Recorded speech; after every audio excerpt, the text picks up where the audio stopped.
Kaya galit ako sa, ngayon I had this ambassador, gusto ko sipain eh. He was reminding me that about this emissions and the carbon footprints.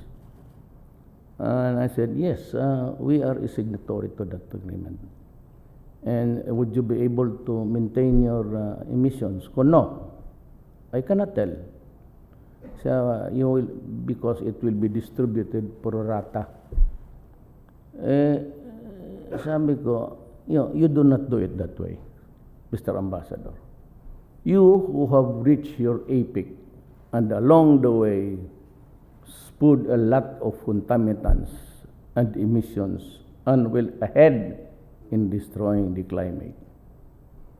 Good for you. We are here. We have not reached the age of industrialization. We are going into it.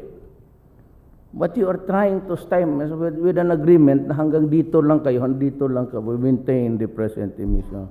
Oh, that's stupid. I will not honor that. Sabi niya, but you signed that was not my signature. Somebody else says, not mine. Sabi ko, we better, I will not follow. Kayo kung yung mataas na inyo, along the way, lahat ng basura, all these centuries, tapos ngayon na paakyat lang kami ng amin, mag-limit kayo. Sabi ko, how about design convention? That is not my signature. We will make a new one. Or we do not honor at all. Kalokohan yan. So that is how very competitive and that is how very constricted our lives now. It's being controlled by the world.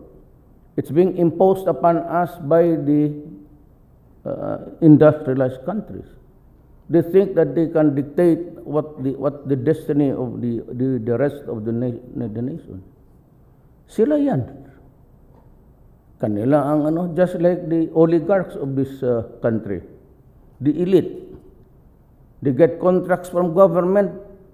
They enjoy the fat of the land, and they don't really bother paying taxes.